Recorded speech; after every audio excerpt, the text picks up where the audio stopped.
আমি কিভাবে দায়িত্ব তো নিব? তাহলে আমি কেন এই রেড শার্টটা আমি কেন করতে যাব ভাই? এটা তো আইন বিরোধী। এটা আপনাদের কথা যেটা বলছে প্রত্যেকটা কথা আইন বিরোধী। আমরা কারোর সাথে কানেক্ট না, আমরা হচ্ছে চট্টগ্রাম অ্যাম্বুলেন্স মালিক সমবায় সমিতির আন্ডারে। না থানাতে কেন করব? আপনাদের এটা রেজিস্ট্রেড আছে না? আপনাদের অবশ্যই, সমিতি রেজিস্ট্রেড কে দিছে? রেজিস্ট্রেড আমরা সমবায় মন্ত্রণালয় থেকে আনি। সমবায় মন্ত্রণালয়ে কি আপনাদের এটা ইয়া করে নাই? আপনাদের ভাড়া নির্দিষ্ট এগুলার বিষয় নিয়ে কোনো ধরনের আপনাদের ডকুমেন্টস দিতে হয়নি? না, এই ডকুমেন্ট দেওয়ার আর আপনারা যে আরেকটা বিষয়, আপনার বিভিন্ন অ্যাম্বুলেন্স দেখা যায় কি আপনাদের যে একটা নির্দিষ্ট সিন্ডিকেটের বাইরে যে অ্যাম্বুলেন্সগুলো আসে তারা এখান থেকে কোনো ভাড়া নিতে পারে না। কেন আপনারা তাদেরকে আপনি একটা প্রমাণ দেন যে ও নিতে পারে না? অনেক তো নিউজ হলো। এটা তো অনেক আছে। একটা দেন, একটা দেন। আমার ভাড়া 11,000 টাকা নিচে ফেনি, আমার একটা ডকুমেন্ট। সমিতি নিয়ে করছেন আপনি নিউজটা? হ্যাঁ। এটা তো আমাদের সমিতি বিরুদ্ধে করে নাই। না, আমাদের সমিতির বিপক্ষে করছে, উনি পক্ষে করে নাই। পক্ষে বিপক্ষে কি? উনি ফ্রড নিউজ করছে। হ্যাঁ? উনি ফ্রড নিউজ, উনি ফ্রড নিউজ করছে। উনি ফ্রড নিউজ। হ্যাঁ, অবশ্যই আমি সেটা প্রক্রিয়া দিন। আমি সেটা প্রক্রিয়া দিন। কি ধরনের প্রক্রিয়া দিন? কি ধরনের? আচ্ছা, আপনাদের এখানে মেডিকেল আপনার অ্যাম্বুলেন্সের 3টা সেক্টর থাকে। অ্যাম্বুলেন্স আপনাদের এটা কোন সেক্টরের কত ভাড়া এটার একটা নির্দিষ্ট একটা তালিকা থাকা প্রয়োজন। আপনাদের সেটা কি আছে? এই নির্ধারণটা আপনি করে দেন। এই একটা কার আছে? আমরা কেন করব? এটা আমরা করব। এটা আমার এখতিয়ার নাই তো। ভাড়া একবারে এখতিয়ার গভর্নমেন্ট। অফিস নিয়ে বসছেন তাহলে এটা আমরা সেটা দরদার করি। কমিটি হইছে। আপনাদের এত কিছু কি দরকার তাহলে? আপনাদের তো কিছু দরকার নাই।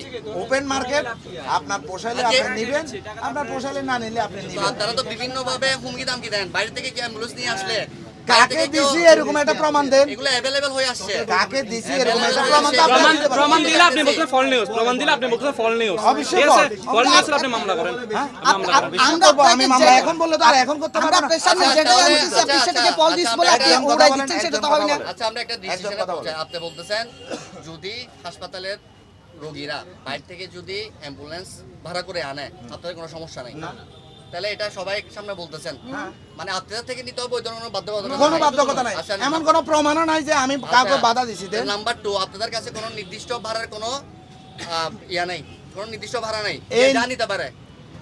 এই নির্দিষ্ট বাড়ার এখতিয়ার আমার নাই, এটা শুধু একমাত্র গভর্নমেন্টের আছে। আপনি বাড়া এত টাকা নেবেন, কই গভর্নমেন্ট এটা কই? গভর্নমেন্ট তো দিচ্ছে না, এটা তো আমারও চাওয়া। দিচ্ছে না বিদায় আপনারা আমাদের দিচ্ছে না বিদায়। শিবু ভাই, তাহলে শিবু ভাই, আপনারা কিসের ভিত্তিতে ভাড়াগুলো নিচ্ছেন? হ্যাঁ, আমাকে একটু সেটা ভাড়াটা বলুন। আপনারা নির্ধারণ করতেছেন কিভাবে? আপনি বলতেছেন আপনার কাছে নির্দিষ্ট ওইরকম কোন একজন কথা বললে আমি আনসার দিব, নালে দিব না। আমি না, না, আমি আপনার আপনাকে দিতে হবে। না দিব না, একজন কথা বলবেন। আপনি যদি 5টা বলেন, ওকে, আমি একজন 5টার আনসার দিতে পারবো না, একটার আনসার দিব। আমি 5টার আনসার দিতে পারবো না। বলছেন যে একজনের আনসার দিব, আপনার 5 জনের 5টা বললে আমি 5টার আনসার দিতে পারবো না। আপনি আমার কথা শুনেন। আপনি বলছেন যে আপনাদের এখনো কোনো ভাড়া চার্ট নির্দিষ্টভাবে সরকার থেকে দেওয়া হয় নাই। Right. একটা দেওয়া হয়েছিল 3 মাস সময়। পাইলট প্রকল্প ছিল ঠিক সেটা। আছে, 3 মাস সময় ছিল, সেটা সময় শেষ হয়ে গেছে, এইজন্য আপনারা আর কোনো নির্দিষ্ট কোনো ভাড়া চার্ট আপনাদের নাই। তাহলে আপনারা এখন পর্যন্ত ভাড়াগুলো কিভাবে নিচ্ছেন? আমরা কোন দরদাম নীতি করে নিচ্ছি, নির্ধারকের- দরদাম করে নিচ্ছি। কিসের দরদাম? আপনি ফেনে যাবেন, কিসের ভাড়া কত? ভিত্তিতে- না, কিসের ভিত্তিতে আপনি দরদাম তো করতেছেন? আমি কোন দিকে? আমি আপনার গাড়ি না, কিসের আপনার ভিত্তিতে গাড়ি দরদাম লাগবে, করতেছেন? আমার কাছে আসতেছেন, আমি আপনার পোষাইলে আমার কাছে নেবেন। তার মানে তো আপনি এটাই বলতেছেন যে আমার যদি এক মুমূর্ষ অবস্থা থাকে, আমাকে যদি আপনি 1 লাখ টাকা ভাড়া বলেন, আপনার সাথে আমি 1 লাখ টাকার দরদাম হবে, আমার আপনাকে 1 লাখ টাকাই দিতে হবে। আপনার কথা দিয়ে তো কেন? এটা আপনি আপনি যদি কম দামে পান অন্য জায়গা থেকে 500 টাকা দিয়ে ওটা নিয়ে যাবেন। এখন তো আপনি বলাই ফাঁসি। আপনি ওটা এখন নিয়ে তো যাবেন। আমার বলাই ফাঁসি। কেন না? আপনার সিন্ডিকেট আপনি বলতেছে, সিন্ডিকেট কোনটা? আপনি কোনো এটাই তো syndicate। আপনারা কোনো প্রমাণ দিতে পারছেন? এটাই সিন্ডিকেট। কোনো প্রমাণ দিতে পারছেন? একটা প্রমাণ আপনারা দিতে পারছেন? আমরা প্রমাণ একটা প্রমাণ আপনারা দিতে পারেন না যে আপনি এই ফোন নাম্বার, এই রিসিট নাম্বার, ঠিক এই আছে, ভাড়া আপনি নিজেকে নির্দোষ প্রমাণ করেন। আপনি দিছেন। হ্যাঁ, আপনি নিজেকে নির্দোষ প্রমাণ আমি করেন। নির্দোষ প্রমাণ করার জন্য আমি ডকুমেন্ট দিছি। আমার গাড়ি Document কোথায় বের করেন। যাচ্ছে, আপনার এখানে আমার ভাড়া গাড়ি থাকতে কোথায় হবে। যাবে, একটু আমার ভাড়া কত, আমার কাছে ডকুমেন্ট আছে। আপনি একটা ডকুমেন্ট দেন আগের ভাড়াগুলো যে আমার ভাড়া, আপনি আমার একটা ডকুমেন্ট দেন। আগের ভাড়াগুলো দেখান, আপনার কত টাকা আপনি অভিযোগ চেয়ে দিছে, ভাড়া কোথায় কত নিচ্ছেন সেটা একটু দেখান। আপনি ওই অভিযোগটা দেন। আচ্ছা, আমরা কি এটা দেখতে আপনি পারি না? ওটার ব্যাপারে দেন। আমরা কি এটা দেখতে পারি না? হ্যাঁ, অবশ্যই। আপনি আগে আপনারা যেটা বিক্রি করি please listen me, let me finish only 2 minutes. আপনি যে আজকের দিনের মধ্যে অনেক গাড়ি গেছে আপনার এখান থেকে ভাড়া মারছে, ওই ভাড়াটা কি আমরা একটু দেখতে পারি না? দেন আমরা দেখতে আসলাম একটু। একবার না 100 বার আপনার দেখতে ছেলে হবে। হিসেবে আপনি যেটার জন্য আসছেন আগে সেটা, তাইলে আপনি ওই কথাটা আপনি উইথড্র করেন। আচ্ছা, এটা আপনি বলে কাটাই না, শুনেন। সবাই আপনারা যদি সবাই একই কথাই বলেন, কেন কেন? যে আমি ঢুকতে দিই নাই, আপনার এখানে সিসিটিভি ক্যামেরা নাই কেন? কারণ কোথায় নাই? আপনার সাথে আমার বড় ক্যামেরা রেকর্ড হচ্ছে কেন? কোনটা? দেখেন এই যে আপনি প্রমাণ। ওনারা যে ভিত্তিতে আসছে ওনারা তো ফলো আপ করতেছে আমি ফেনি 11,000 টাকা বাড়াই। আপনার অভিযোগ হচ্ছে আচ্ছা দেখা এটা দেখা আপনার তো তিনটা খাতা আছে, তিনটা দেখা একটা দেখা একটা না সবগুলাই দেখাবে সবগুলাই দেখাবে আজকে দিনে সবগুলো দেখেন, আজকে দিনে সবগুলো দেখেন। 14,500 টাকা এটা কোথায় 14,500 এটা 14 তারিখ 14 তারিখ টাঙ্গাইল 14 তারিখ 14,500 হ্যাঁ 14,500 টাকা। টাঙ্গাইল 14,500, গাড়ি হচ্ছে 11,439। দেখেন সবাই এটা ফ্রিজিং গাড়ি। আচ্ছা 15,000 টাকা এটা কিসের? এটা হচ্ছে 9টা থেকে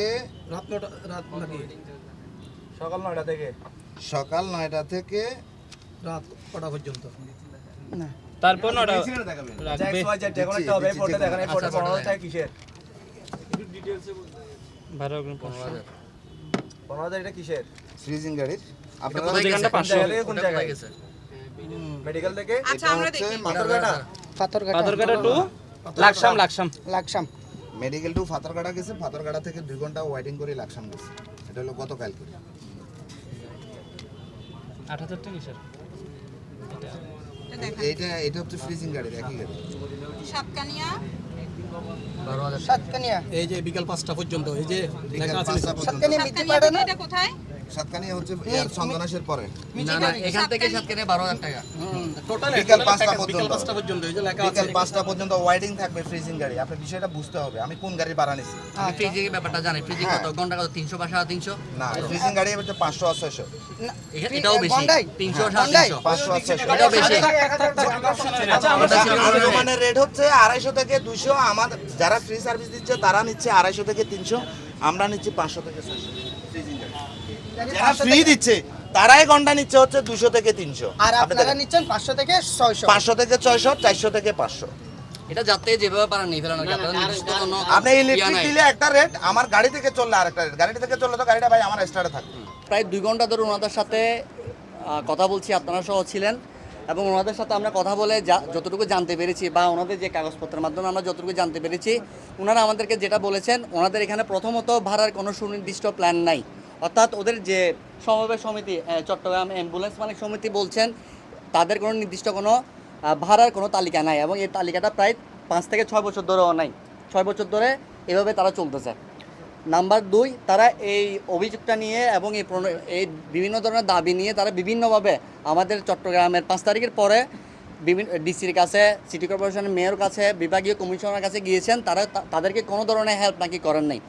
তৃতীয় নাম্বার হচ্ছে যেটা আমরা জানতে পেরেছিলাম যে যমুনা টেলিভিশনের মাধ্যমে 5টা গাড়ি এখানে অকেজো পড়ে আছে, তারা সেটা অস্বীকার করেছে। তারা বলেছে এখানে শুধুমাত্র একটি গাড়ি মনে হয় অকেজো আছে, শুধুমাত্র একটি। তাও রানিং, আমার মনে হয় না যে সেটাও আছে, তাও রানিং। আচ্ছা আমরা আমাদের পরবর্তী পদক্ষেপ হচ্ছে আমরা কালকেই আমরা ওনাদের থেকে সবগুলো ডকুমেন্টস কালেক্ট করেছি। আমরা কালকেই সিটি কর্পোরেশন, ডিসি, বিভাগীয় কমিশনার সহ এখানে যারা স্থানীয় সরকার মন্ত্রণালয় আছে সবার কাছে আমরা যাব। তারা কি জন্য এমন একটা সেনসিটিভ বিষয় নিয়ে বারবার ওনাদের তরফ থেকে বলার পরেও তারা কি জন্য এটা কোনো সুরাহা করেন নাই এবং চিটাং থেকে কোনো ধরনের ওনারা হেল্প না পাওয়ায় ওনারা সেটা মন্ত্রণালয় পর্যন্ত গিয়েছেন। মন্ত্রণালয় পর্যন্ত এটা 2 মাস বা 2 মাসের বেশি আছে এবং ওনারা একটা মামলাতেও গিয়েছেন। এই বিষয়ে আমরা কালকে ইনশাল্লাহ ওনাদের সাথে সরাসরি কথা বলবো। দীর্ঘদিন থেকেই আমরা সেই 2021 মাস থেকেই আমরা আন্দোলন করে আসছি 5 দফা নীতিমালা বাস্তবায়নের কারণে করার জন্য। আমরা বাড়ার রেড শ্যাডো আছে। এটা হচ্ছে আমাদের 2021 সালের পেপার নিউজ। গত মাসের আমরা মানববন্ধনের নিউজ। 2016-17 সালের আমাদের নীতিমালা, তখন তৎকালীন সিটি মেয়র, সাবেক বিএটি চেয়ারম্যান, পুলিশের ঊর্ধ্বতম কর্মকর্তা যারা চিটাংয়ে দায়িত্ব ছিলেন ওনারা তখন করে দিয়েছিলেন। সেটা 3 মাসের পাইলট প্রকল্প। এরপরে কেউ রিনিউ করে নাই। আমরা অনেক জায়গায় গেছি। তারপরে গিয়ে আমরা অনেক জায়গায় এই জিনিসগুলি বাস্তবায়ন করার জন্য আমরা Chittagong police commissioner, DC, civil surgeon সব জায়গায় আমরা জানাইছি। ওনারা কেউ আমাদেরকে এই নীতিমালার আনার জন্য কেউ আমাদেরকে হেল্প করে নাই। এটা স্পষ্ট, আমাদের কাছে রিসিভ কপি ডকুমেন্ট আছে।